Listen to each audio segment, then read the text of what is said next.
हाय friends, ज्ञानबाजी episode number 3। मैं हूं निखिल और एक बार फिर से आप सबका स्वागत है।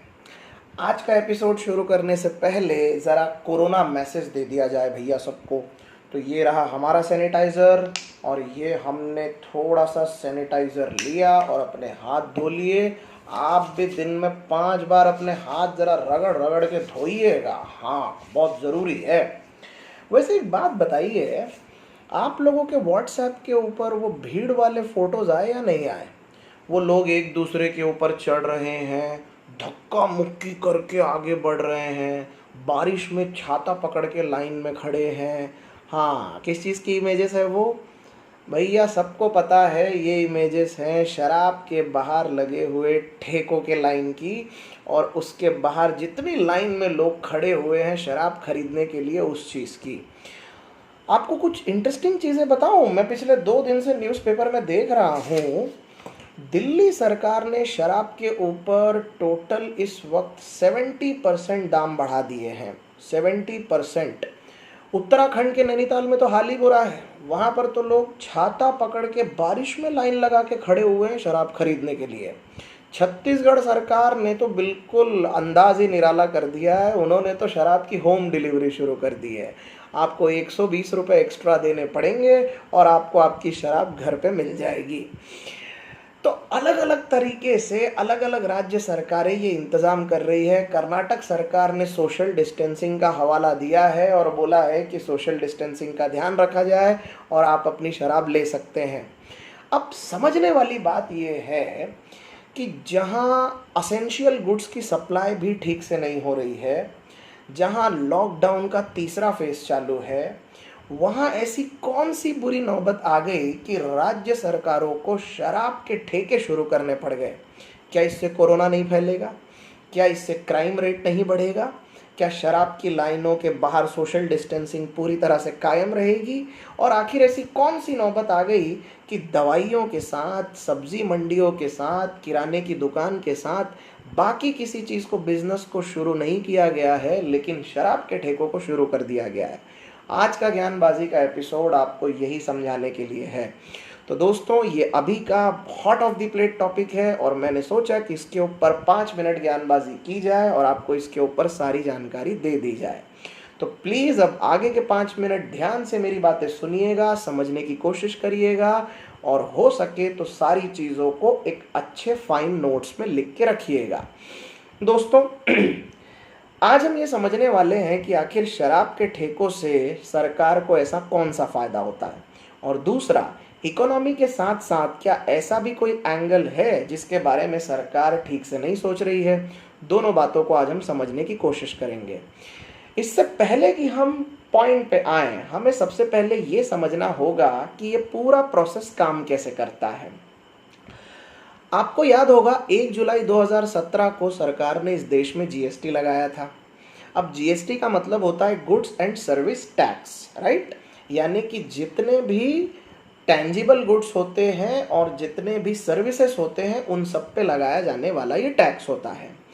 जीएसटी का जो रेवेन्यू होता है वो राज्य सरकार और केंद्र सरकार के बीच में डिवाइड होता है। अब हर प्रकार के प्रोडक्ट के ऊपर जीएसटी लगता तो है, लेकिन ऐसे कुछ प्रोडक्ट्स हैं जिनके ऊपर अभी भी जीएसटी नहीं लगता है दोस्तों। मसलन इलेक्ट्रिसिटी के ऊपर जीएसटी नहीं लगता है, पेट्रोलियम प्रोडक्ट्स के ऊपर जीएसटी नहीं लगता है, और लीकर्स यानी शराब के ऊपर भी जीएसटी लागू नहीं होता है। तो इसका मतलब ये कि शराब के ऊपर जीएसटी लागू नहीं होता है तो राज्य सरकार का शराब के ऊपर और उसके टैक्सेस के ऊपर पूरा कंट्रोल होता है। शराब के ऊपर लगने वाला एक्साइज ड्यूटी और उसके साथ लगने वाला सेस चार्जेस और एक्स्ट्रा कोई और दूसरी ड्यूटी उसके ऊपर लगाई जाती होगी, तो इन सब के ऊपर प्रत्येक स्टेट गवर्नमेंट का अपना सेल्फ कंट्रोल होता है। और क्योंकि शराब एक ऐसी चीज़ है कि पीने वाले व्यक्ति को कितना भी समझाया जाए वो शराब पिएगा ही पिएगा, इसीलिए राज्य सरकारों के लिए ये एक रेवेन्यू कमाने का बहुत अच्छा जरिया है और इसके थ्रू प्रत्येक राज्य सरकार का बहुत हैवी रेवेन्यू आता है। ये एक बहुत बड़ी वजह है जिसके वजह से राज्य सरकारें शराब से होने वाले रेवेन्यू के लिए कभी भी अपना हाथ पीछे नहीं हटाती। अब आपको ज़रा दो तीन चीज़ें इसमें क्लियर कर दें। शराब के उत्पादन के समय एक्साइज ड्यूटी लगती है, शराब के ट्रांसपोर्ट से लेकर शराब के लेबलिंग, शराब की ब्रांडिंग, यहाँ तक कि शराब के रजिस्ट्रेशन, उसके लाइसेंसेस, इन सब के ऊपर राज्य सरकार अलग अलग प्रकार के टैक्सेस लगाती है। यदि शराब इंपोर्ट होती है तो इंपोर्टिंग चार्जेस उसके साथ अलग लगाए जाते हैं। अभी कोरोना का ही एग्जाम्पल ले लीजिए, दिल्ली सरकार ने स्पेशल कोरोना चार्जेस लगाए हैं शराब के ऊपर। यहाँ तक कि तमिलनाडु सरकार शराब के ऊपर वैट लगाती है, हरियाणा सरकार शराब के ऊपर सेस चार्जेस लगाती है। इस तरीके से शराब के ऊपर अलग अलग रेवेन्यू अलग अलग सरकारें लगाती जाती हैं और इसमें से ज़बरदस्त कमाई होती रहती है।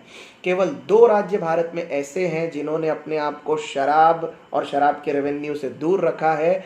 नाम है गुजरात और बिहार। आपको पता ही होगा ये दोनों स्टेट इस शराब के कंजम्पशन को काफ़ी हद तक कंट्रोल कर चुके हैं और इनके यहाँ ऐसा कोई रेवेन्यू जनरेट नहीं होता या बहुत कम अमाउंट में होता है।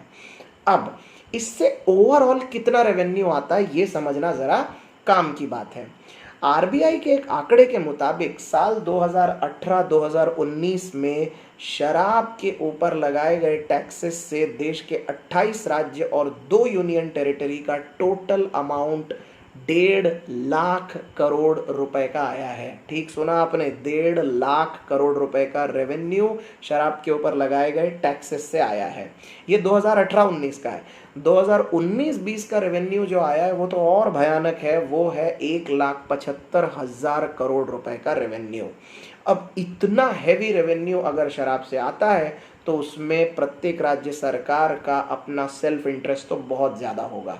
आपको मालूम है राज्यों की टोटल कमाई का 10 से 15% तक का अमाउंट केवल शराब के ऊपर लगाए गए टैक्सेस से आता है। कुछ राज्य ऐसे हैं जिनका 7-8%, 9% तक भी है, लेकिन कुछ राज्य ऐसे भी हैं जिनका 10 से 15% तक का रेवेन्यू यानी कमाए गए प्रत्येक 100 रुपये में से 15 रुपये का रेवेन्यू शराब से आता है।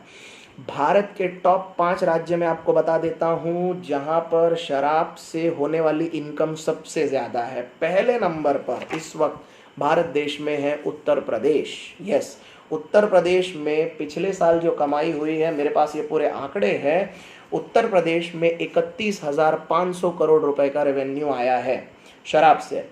देन कर्नाटका नंबर 2 पे, कर्नाटका 21,000 करोड़ रुपए के साथ नंबर 2 पर है, 21,000 करोड़। तीसरे नंबर पर कर लो बात महाराष्ट्र 17,500 करोड़। चौथे नंबर पर है वेस्ट बंगाल 11,800 करोड़ और 5वें नंबर पर है तेलंगाना 11,000 करोड़ रुपए का रेवेन्यू। तो आप इमेजिन करिए क्या भयानक कमाई है इस शराब से। अब ये सारी चीज़ों के वजह से शराब इकोनॉमिकली सारे राज्यों के लिए पैसा कमाने का एक बहुत अच्छा ज़रिया है। अब एक पल के लिए ज़रा फिर से रिवाइंड करिए और मार्च के महीने में जाइए। जनता कर्फ्यू लगा था 22 मार्च को और 22 मार्च से लेकर 22 अप्रैल और 22 अप्रैल से लेकर 5 मई। अब कुल मिलाकर 40-45 से ज़्यादा दिन होने को आए हैं। 40 दिन का लॉकडाउन तो ऑलमोस्ट कंप्लीट हो ही गया है। अब आप ही सोचिए पिछले 40 दिनों में शराब के ठेके जो बंद रखे गए हैं उसमें पर डे का नुकसान राज्य सरकारों का कितना हुआ होगा। जो राज्य सरकार एक साल में 22 हज़ार करोड़ रुपए शराब से कमाती है वहाँ पर उनका एक महीने का अगर एवरेज हम लें तो एवरेज उनका एक महीने का जो टैक्स से कलेक्शन है वो तकरीबन 500 करोड़ रुपए के आसपास होता है हर एक सरकार का। अगर मैं क्यूमुलेटिव एवरेज ले लूँ तो 400 से 500 करोड़ रुपए का एवरेज आता है। ऐसे में पर डे लॉसेस इनके बहुत भयानक है।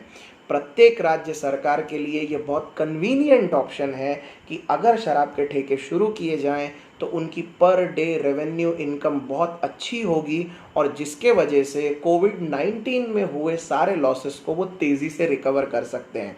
यही वजह है कि शराब के ठेकों के लिए फाइनली अनुमति दे दी गई है।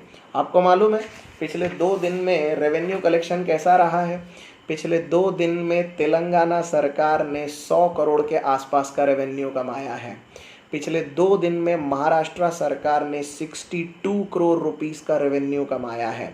यहाँ तक कि कर्नाटका गवर्नमेंट ने तो पहले ही दिन शराब के ठेके ओपन करने के पहले ही दिन अभी मंडे को 45 करोड़ रुपीस के आसपास का रेवेन्यू कमाया है। अब इस तेज़ी से अगर ये पैसे कमाते रहेंगे शराब से तो ऑब्वियसली इनका टैक्स के वजह से रेवेन्यू काफ़ी अच्छा होगा और यही वजह है कि शराब के ठेके अचानक से शुरू किए गए हैं और अपने इकोनॉमिक लॉसेस को रिकवर किया गया है। अब ये तो हो गया एक इकोनॉमिक एंगल। आपको इसके साथ साथ एक सोशल एंगल बताना भी बहुत ज़रूरी है दोस्तों। आपको पता है एक बहुत बड़े एनजीओ ने इसके ऊपर एक कंप्लेंट की है और आवाज़ उठाई है और उन्होंने बोला है कि सरकार रेवेन्यू कमाने के तरीक़ों के बारे में तो सोच रही है लेकिन सरकार इस बारे में बिल्कुल नहीं सोच रही है कि उन गरीबों का क्या होगा, उन बच्चों का क्या होगा, उन औरतों का क्या होगा जिनके हस्बैंड गैर जिम्मेदाराना तरीके से शराब पीकर उनको सताएंगे। ये बहुत बड़ा सच है दोस्तों कि शराब का कंजम्पशन जब जब बढ़ता है देश में क्राइम रेट भी उतना ही बढ़ जाता है। फीमेल हैरेसमेंट बढ़ता है, रेप की घटनाएं बढ़ती हैं, मर्डर्स बढ़ते हैं, चाइल्ड अब्यूज़ बहुत बढ़ जाता है और ऐसे में क्राइम रेट को कंट्रोल करना अपने आप में एक बहुत बड़ा सवालिया निशान है। आपको पता है वाइजैग में कुछ महिलाओं ने शराब के ठेके शुरू होने के ऊपर बहुत बड़ा विरोध जताया है। उन्होंने ये बोला है कि सब्जियां आप रोज़ नहीं बेच रहे हैं लेकिन आप शराब रोज़ बेच रहे हैं, ये कहाँ का न्याय है।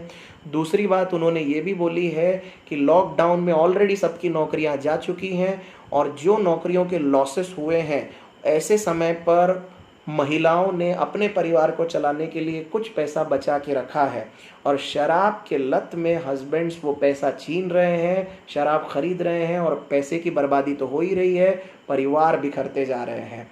ऐसे में सारी चीज़ों का बैलेंस कैसे बनाया जाए?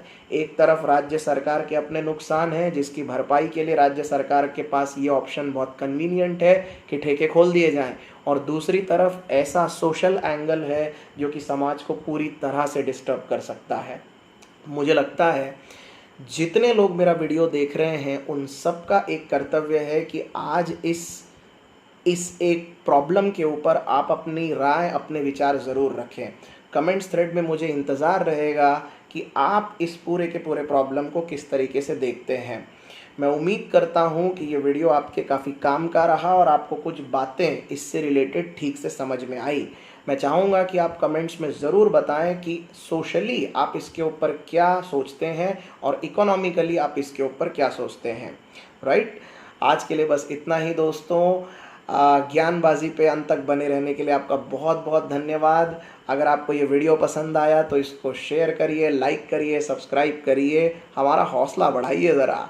कल फिर मिलेंगे एक नए वीडियो के साथ, नई जानकारी के साथ। तब तक आप पढ़ते रहिए, देखते रहिए और करते रहिए ज्ञानबाजी।